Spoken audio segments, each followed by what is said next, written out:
જેએનયુના convention hall ખાતે 4 જુલાઈ 2024ના રોજ 12:30 કલાકે ચિરાગ કોરડિયા પોલીસ મહાનિરીક્ષક બોર્ડર રેન્જ ભુજ તેમજ આ કાર્યક્રમના નિયામક પાટણ જિલ્લા પોલીસ અધિક્ષક ડોક્ટર રવિન્દ્ર પટેલ દ્વારા લોક દરબારનો કાર્યક્રમ યોજવામાં આવ્યો હતો। ગુજરાત નાણાં ધીરનાર અધિનિયમ 2011 અને બે વ્યાજખોરો વિરુદ્ધ જનજાગૃતિ લાવવા સારું પાટણ જિલ્લા પોલીસ દ્વારા લોક દરબારનું આયોજન સૌપ્રથમ દીપ પ્રાગટ્યથી કરવામાં આવ્યું।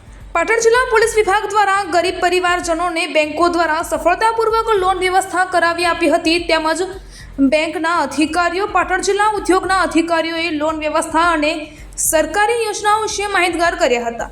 પઠાણી અને સહકારી વ્યાજમાંથી લોકોને છૂટીને બેંકો દ્વારા ઓછા વ્યાજની લોન સરકારી સબસિડીનો લાભ લેવા માહિતી પ્રદાન કરી હતી। વ્યાજનો ચક્રવ્યૂહ અને વ્યાજના વ્યાજમાં આમ નાગરિક અટવાઈ જાય નહીં અને વ્યાજખોરોના વ્યાજનો ભોગ ના બને તે માટે આ માર્ગદર્શન જનજાગૃતિ અભિયાન ગોઠવવામાં આવ્યું હતું। લોક દરબાર યોજાય લોક જાગૃતિ માટે શું કરવું? ગુજરાત નાણાં ધીરનાર અધિનિયમ 2011 અન્વયે લોકોમાં જાગૃતિ ફેલાય અને બેંકમાં કઈ રીતે લોન મળે છે, લોકો કોઈ વ્યાજખોરી ચુંગાલમાં ફસાયો હોય તો એમને મુક્ત મને રજૂઆત કરી શકે તે હેતુથી પાટણ જિલ્લા પોલીસ દ્વારા આજે એક લોક દરબાર રાખવામાં આવ્યો હતો। એમાં જુદા જુદા લોકો દ્વારા ફરિયાદ પણ અમને અત્યારે રજૂ કરવામાં આવી છે। અમે ચોક્કસ એ ફરિયાદને લઈને એક્શન લેવડાવીશું અને લોકોમાં જાગૃતિ આવે, લોનની કઈ રીતે પ્રોસેસ છે, લોન ક્યાં કરવી, જુદી જુદી સરકારશ્રીની યોજનાઓ શું છે એનું પણ માર્ગદર્શન આજના આ લોક દરબારમાં આપવામાં આવ્યું। અગાઉ જે લોક દરબાર યોજાયો હતો એ અંતર્ગત આપણે વ્યાજખોરોની કેટલી ફરિયાદો આવી છે અને શું નિવેડો? લોક દરબાર યોજાયો હતો અને આજના લોક દરબાર વચ્ચે 40 જેટલી ફરિયાદો નોંધવામાં આવી હતી, જેમાં 88 જેટલા આરોપીઓની પણ ધરપકડ કરવામાં આવી છે અને અત્યારે પણ જે અમારા અધિકારીઓ હાજર છે એટલે આજે પણ અમે જે અરજદારોએ રજૂઆત કરી છે એની પણ અમે અરજી લઈને એના પર તપાસ કરાવડાવીશું અને કાર્યવાહી કરાવડાવીશું। અનુરાજ ઈશ્વરભાઈ ચેલાણા છે, હું ભણેપુરા ગામનો વતની છું। મેં આજથી 2016ની અંદર મારી જરૂરત મુજબ મેં મારો વાળો લખી આપી ગીરવે, એટલે કે જેનું કોઈ વ્યાજ જ ન હોય। કોની પાસેથી તમે વ્યાજે પૈસા લીધા? દિલીપભાઈ ધમસીભાઈ ઈશ્વરભાઈ અને વિજયભાઈ ધમસીભાઈ એ ગામના છે, એ મારા જ ગામના વતની છે। અને પાટણની અંદર દિલીપભાઈ ધમસીભાઈ, વિજયભાઈ ધમસીભાઈ અહીંયા કાં લગભગ વ્યાજખોરીનો ધંધો એમનો અહીંયા કાં ચાલુ છે, ફૂલ્યો ફાલ્યો છે। એમની પાસેથી મેં લીધા હતા, પૈસા ચૂકવાઈ ગયા। મેં મારા જ્યારે કાગળો છે એ પરત મંગાવવા માટે મેં એમને કીધેલું, ત્યારે એમને મને એવું કીધેલું કે ભાઈ જો તું 15 લાખ કે 20 લાખ જે કંઈ થતા હોય એ મને આપી દે તો હું તારો 100 રૂપિયાના સ્ટેમ્પનો કાગળ પરત આપું। મને કાગળ પરત આપ્યો નહીં, એટલે મેં વાગડોદ પોલીસ મથકે આ અંગે વ્યાજખોરીની ફરિયાદ કરી અને ફરિયાદની અંદર એ લોકોએ મને ફરિયાદ કર્યા પછી એ લોકો આરોપી ગણેશપુરા ગામની અંદર જ હતા અને બીજા દિવસે બપોરે મને મારા ઘરે આવી દિલીપભાઈ અને અન્ય સાથીદારોએ મને આવી અને મારા સૂતો હતો હું ખાટલામાં, એ સમયે મારા ઉપર પાઇપથી ઘા કર્યો, જે મારો હાથ મોથા ઉપર હોવાથી મને ઓગળીનું ફ્રેક્ચર થઈ ગયું અને માથાના ભાગે મને વાગ્યું, જેથી હું બેભાન અવસ્થામાં થઈ ગયો। એના પછી મને એમને લાકડી અથવા પાઇપથી મને ખ્યાલ નથી, પણ એ લોકોએ મને ઢોરમાર માર્યો।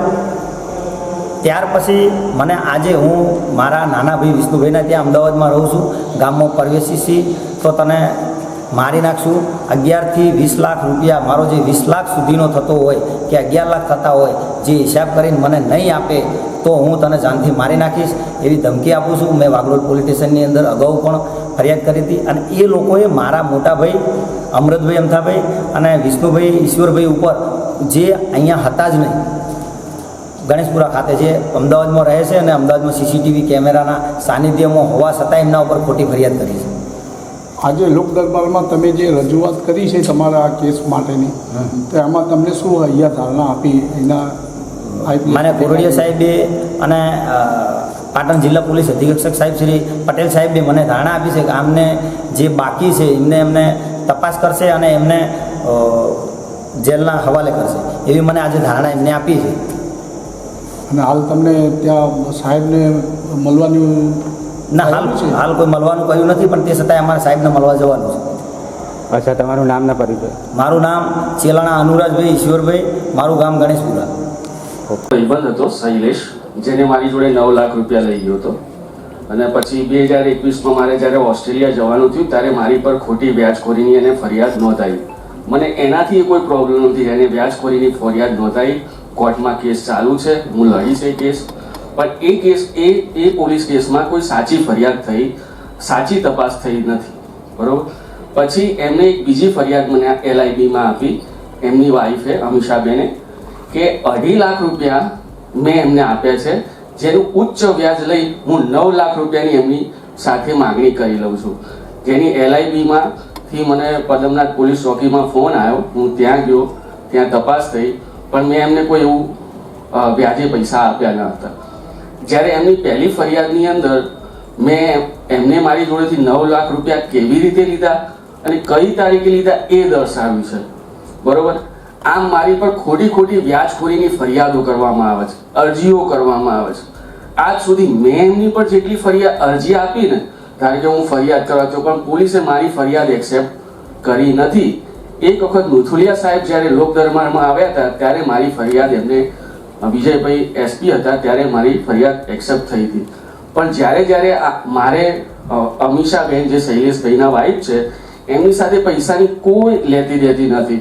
પણ એ જ્યારે ફરિયાદ કરે ને ત્યારે મને પોલીસવાળા ઓન ધી સ્પોટ હાલના હાજર થઈ જાઓ એ રીતે બોલાવે છે. અને જ્યારે હું જઉં પોલીસ સ્ટેશનમાં સર, એટલે મને એ રીતે ટ્રીટ કરવામાં આવે છે જ્યારમાં હું કોઈ રીતે ગુનેગાર હોઉં. બરોબર સર. હું 14 વર્ષથી આ કન્ટ્રીમાં નથી. 3 વર્ષથી ખોટી એની વ્યાજખોરીની ફરિયાદના લીધે હવે એને મારા જોડેથી 9 લાખ લઈ ગયો, 2.5% વ્યાજ લખાવે છે. આપણે 3% ગણીએ તો 27,000 મહિને થાય સર.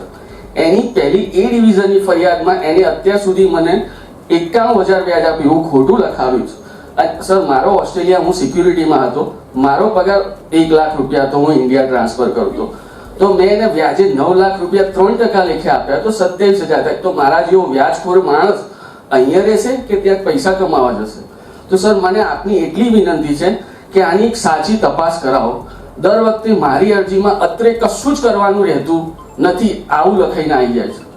જ્યારે બીજી વસ્તુ સર, આવી ફરિયાદો જ્યારે થઈ રહી છે તો આપનું એક ઈમેલ એડ્રેસ કે કોઈ વોટ્સઅપ એવો નંબર આપો કે SP સરને કે તમને અમને ઇન્ફોર્મ કરી કે નીચા લેવલથી કોઈ અમારું સાંભળતું નથી. તો I would you like to request you sir please કે આના વિશે કંઈ કરજો. બસ. કોરડિયા સાહેબ, IPS બોર્ડર એન્ડ ભુજ, આપણા SP શ્રી, 3 DYSP શ્રી, તમામ PI શ્રી, PSI શ્રીઓ, તમામ વડીલ આગેવાન શ્રીઓ, રજૂઆત કરતા ઘણા ઓછા છે, પરંતુ મારી પ્રશ્ન બેંકનો છે કે આ વ્યાજવાળા પાસે કેમ જાય છે કે બેંકો એમને જે વ્યાજ લેવા માટે જાય છે, જે લોન લેવા માટે જાય છે એને કોઈ પૂરતો સહકાર આપતી નથી. વાતો સારી થાય છે પણ પૂરતો સહકાર મળતો નથી. સરકારી યોજના સારી છે પણ અભણ હોવાના નાતે બેંકમાં જનાર વ્યક્તિને, ગ્રામ્ય માણસને કોઈ ફોર્મ પણ ભરી આપતું નથી. સાહેબ, પાટણ શહેરની વાત કરું તો જુનાગંજ બજાર, વેરી ચકલા આવેલ શાક માર્કેટ, સિદ્ધપુર 4 રસ્તા પુલની નીચે, રાજકાવાડ જે પટની સમાધિ જે લારીઓ ઊભી છે, આ વ્યાજખોરોનો હબ છે. અહીંયા જાહેરમાં વ્યાજ લેવામાં આવે છે, જાહેરમાં ધમકીઓ આપવામાં આવે છે. તો એના વિશે આપના લેવલે કંઈક થાય કે મારી પ્રશ્ન છે.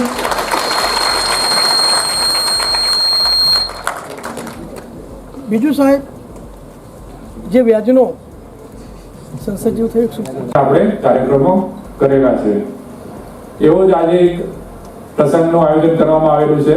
કેમ કે અમને અનેક વાર પોલીસ સ્ટેશન ખાતે એવું જાણવા મળેલ છે કે અરજીઓ આવે છે પછી સમાધાન થઈ જાય છે.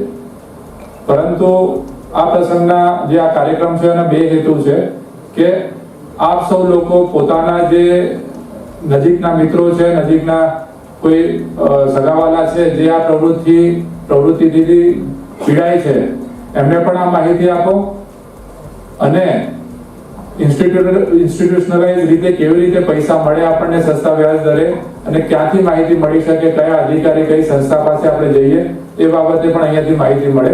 જેથી હું આપ સૌને વિનંતી કરું છું કે અત્રે જે કાર્યક્રમમાં જે માહિતી આપવામાં આવે, જે આપના પાસેથી સહકાર મેળવવાનો અમારો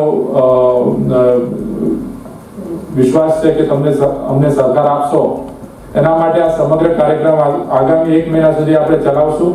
અને કોઈ પણ એવા માણસો હોય કે જે પીડિત હોય એમને અમારી કચેરીએ લાવો, LCB કચેરીએ લાવો કે સ્થાનિક પોલીસ સ્ટેશનમાં જઈને ગુનો દાખલ કરાવો, જેથી અમે આ પ્રવૃત્તિને નાબૂદ કરી શકીએ. Thank you.